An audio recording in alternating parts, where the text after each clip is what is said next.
भारत गौरव आचार्य श्री पुलक सागर जी गुरुदेव के प्रवचन और लेटेस्ट धार्मिक भजन व कार्यक्रम निशुल्क देखने व सुनने के लिए हमारे YouTube चैनल जीन शरणम मीडिया को आज ही सब्सक्राइब करें और सबसे पहले देखने के लिए बेल आइकन पर क्लिक जरूर करें। मालूम है हिंदू का घर कौन सा होता है? जिसके आंगन में तुलसी का बिरवा होता है और रोज गंगा जल से जिसे अभिसिंचित किया जाता है। जिसके आंगन में तुलसी का बिरवा हो, समझना हिंदू धर्म का घर हुआ करता है। आपके घरों से तुलसी समाप्त हो गई है, आपके घरों के आंगन में तुलसी का बिरवा नहीं बचा है। मैं पुलक सागर कहता हूं, हर घर में एक तुलसी का पौधा होना चाहिए। ध्यान रखना, तुलसी बीमारी को दूर करती है। तुलसी बुरी बलाओं को प्रवेश नहीं करने दिया करती है। तुलसी वो है जो हमारे जीवन को आनंद से भर दिया करती है। लेकिन मैं यहां कहूं कि तुलसी का पौधा लगाओ तो मुसलमान कहेंगे हम क्यों लगाएं, हम हिंदू थोड़ी हैं। बाहरी आदमी, पेड़ पौधों की भी जात हो गई। मैं तो सोच सोच के परेशान हूं। पेड़ पौधों की जात हो गई, रंगों की जात हो गई।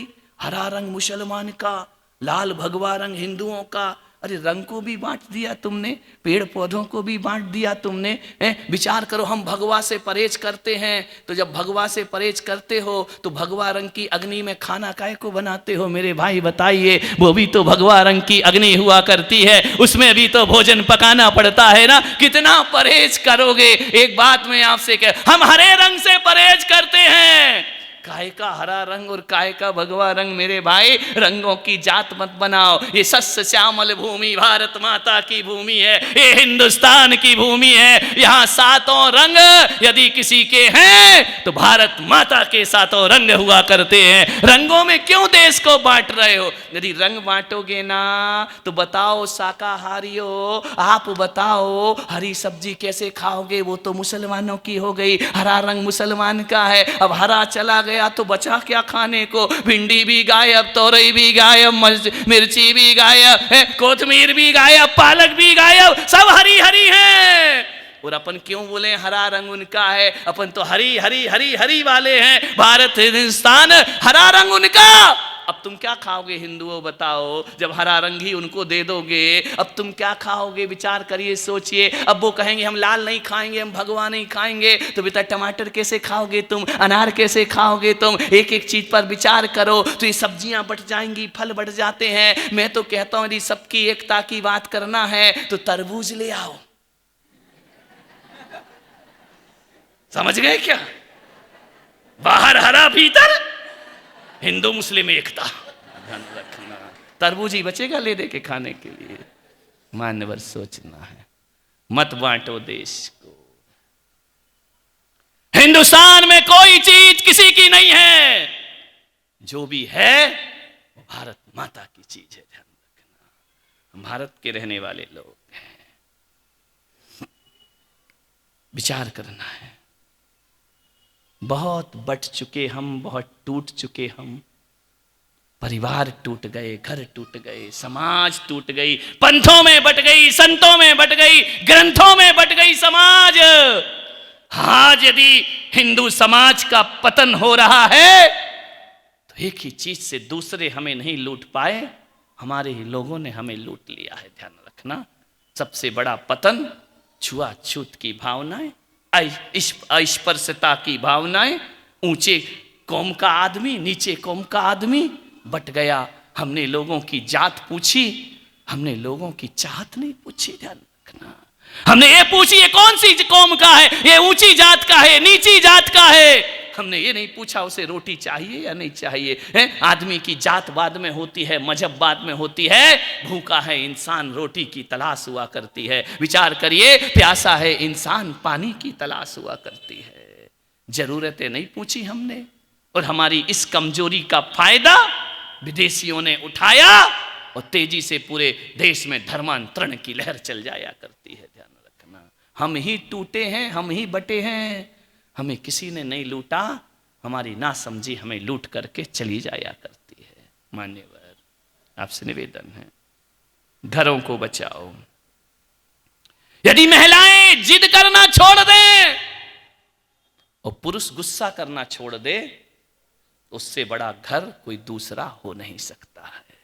लेकिन महिलाएं जिद पे अड़ी रहती हैं, ये तो होगा, ये तो करेंगे, कैसे भी हो, हजार तर्क निकालेंगे, गलियां निकालेंगे, बहाना बनाएंगे, ये तो होना ही होना है। आदमी को गुस्से पे गुस्सा आया जाता है, क्रोध पे क्रोध आया जाता है। ये दो चीज ऐसी हैं जो तुम्हारे घर को तोड़ दिया करती हैं, घर को बिखेर दिया करती हैं। आज से नियम ले लो कि हम महिलाएं कभी जिद नहीं करेंगे, और आदमी नियम ले ले हम गुस्सा नहीं करेंगे।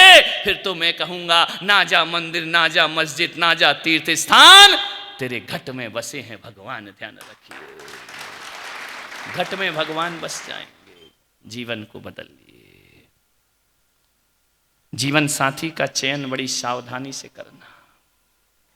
गोरी चमड़ी पे मत मर जाना, ध्यान रखना।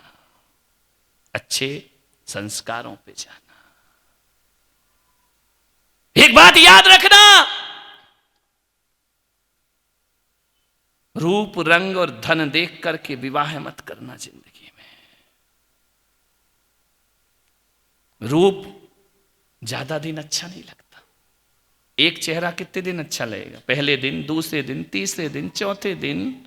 जिस पे जान दे रही हो कल उससे जान लेने की नौबत आ जाएगी, ध्यान रखना। गोरे लोग कोई ज्यादा देर अच्छे थोड़ी लगते। रूप कितने दिन अच्छा लगेगा? एक सुंदर चीज को रोज रोज देखो, रोज रोज देखो, रोज रोज देखो, रोज रोज देखो, तो उसकी सुंदरता खत्म हो जाया करती है। एक चुटकुला कितनी बार हंसाएगा? एक बार, दो बार, तीन बार, चार बार, उसके बाद तो कहेगा बंद कर भाई, बहुत सुन लिया तेरा चुटकुला। गोरापन ज्यादा नहीं, ऐसा नहीं है ना कि कोई गोरा है तो वो क्या करे बेचारा। गोरे काले की बात नहीं हो रही है। रूप रंग ज्यादा दिन नहीं चलता है। गोरे रंग पे इतना गुमा न कर, गोरा रंग 2 दिन में ढल जाएगा, ध्यान रखना। धन देखकर भी आकर्षित मत होना। ये धन भी 4 दिन का है, ध्यान रखना। किस्मत कब करवट बदल दे, लाखपति खाकपति हो जाएगा, और खाकपति लाखपति हो। धन का कोई भरोसा नहीं। आज तुम्हारे पास है, कल किसी और के पास चला जाएगा, ध्यान रखना। न रूप देखकर जीवन साथी चुनो, न धन देखकर जीवन साथी चुनो। जीवन साथी तो ऐसा चुनो जो रूप रंग से नहीं, हमारी जिंदगी से जो प्यार करता हो, वो हमारे जीवन का साथी हुआ करता है। ये रूप रंग में हो रहे हैं हालात देख रहे हो, सोशल मीडिया में क्या क्या चल रहा है रात दिन। मान्यवर, आवेश में मत आइए। एक बात याद रखना, जिंदगी प्रेम से चला करती है। तो मैं कह रहा था कि हर किसी के घर के आंगन में एक तुलसी का पौधा हो। ना लगा सको कोई बात नहीं है। जैन कहेगा हम क्यों लगाएं, बौद्ध कहेंगे हम क्यों लगाएं। तुलसी सबको चाहिए, पौधा किसी को नहीं चाहिए। मैं आपसे निवेदन करता हूं, आज मैं ऐसा पौधा दे रहा हूं आपको, जिसे आप अपने घर के आंगन में लगा सकते हैं। बहुत वृक्षारोपण करते हैं, बड़े बड़े वृक्ष लगाए जाते हैं, झाड़ लगाए जाते हैं, जीवन में सुकून नहीं मिलता है।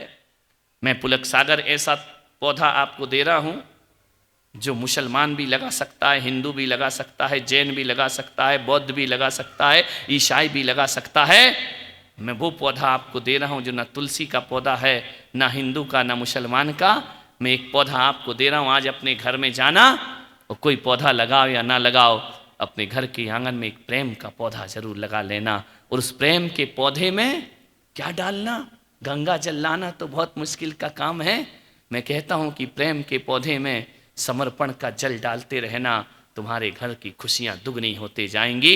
तुम्हारा घर दिवाली और होली में परिवर्तित होता जाएगा। एक प्रेम का पौधा लगाओ हर घर के आंगन में। समझदारी और समर्पण। घर में झगड़े किसके होते हैं? ना समझी के झगड़े होते हैं। थोड़ी सी समझदारी रख लो तो बड़े से बड़ा क्रोध भी हमारे घर से दूर भाग। ना समझी के झगड़े, कोई मूल्य नहीं उन झगड़ों का। आदमी झगड़ते रहता है। मैं आपसे कह रहा हूं, सोने की चूड़ी और कीमती वस्त्रों से जिंदगी नहीं चला करती है। मान्यवर, मैं आपसे इतना ही निवेदन कर रहा हूं कि सोने की चूड़ियां पत्नी को दो या ना दो, महंगी महंगी साड़ी पत्नी को दो या ना दो, महंगी कार पत्नी को दो या ना दो, चलेगा, लेकिन कुछ मत करो। पुरुषों से इतना निवेदन है कि 24 घंटों में दिन के 12 घंटों में थोड़ा समय पत्नी को जरूर दिया करो। ध्यान रखना, ये धन दौलत की भूखी नहीं, ये वक्त की भूखी है, ये समय की भूखी है। ध्यान रखना। सही है तो ढंग से ताली बजा। लाखों रुपए लाके तुम्हें दे दे और मिले ही ना, तुमसे बात ही ना करे। लाख रुपया किस काम का? वो सोने की चूड़ी नहीं चाहिए, सोने की चेन नहीं चाहिए, वक्त चाहिए। और आदमी इतना पैसा कमाने में डूब गया है कि उसके पास दोस्तों के लिए वक्त है, बाजार में वक्त है, ऑफिस में वक्त है, धन कमाने का वक्त है, पत्नी के लिए उसके पास टाइम नहीं। मोबाइल चलाने का वक्त है, थोड़ा वक्त इसे भी दे दिया करो। ये भी कोई घर छोड़ के आई है तुम्हारा घर बसाने के लिए, ये भी अपने माँ बाप को छोड़ के तुम्हारी गृहस्थी बसाने के लिए आई है। ये कुछ नहीं चाहती, थोड़ा सा समय, ऑफिस से लौटो, दुकान से लौटो, पत्नी लेटी है, सिर दुख रहा है, परेशान है, बुखार आ रहा है, तुम उसकी तरफ देखते भी नहीं हो, तुम वही तानाशाही वाली बातों में चले जाते हो। मैं बीमार हूं तो क्या बात हुआ, दवाई नहीं मंगा सकती थी क्या? लड़के से मंगा लेती, डॉक्टर को फोन कर देती। नहीं, ऐसे घर नहीं चलने वाले। एक बात ध्यान रखो, एक पति वो है जो ज्यादा पैसा नहीं कमाता, रुपया नहीं कमाता, लेकिन पत्नी का पूरा ध्यान रखा करता है, पत्नी का पूरा ख्याल रखता है। जिसके पास बहुत बड़ा बंगला नहीं है, कोठी नहीं है, लेकिन पत्नी को थोड़ा सा कष्ट हो जाए तो उसका दिल दहल जाया करता है। बताइए, आप सोचिए, कौन अपने घर को मंदिर बना सकता है? विचार करना है।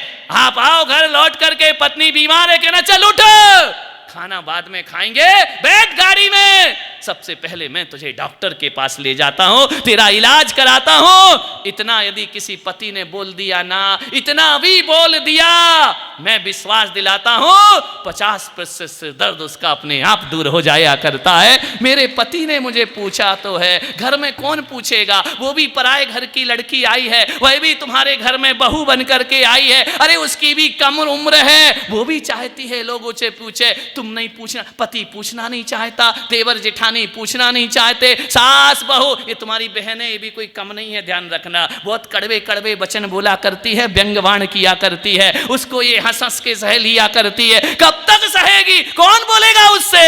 एक नारी अपने सारे अरमान अपने पति से जोड़ करके आती है, और पति ही यदि उसकी उपेक्षा करता है तो घर स्वर्ग नहीं नरक जैसा दिखाई देने लगता है।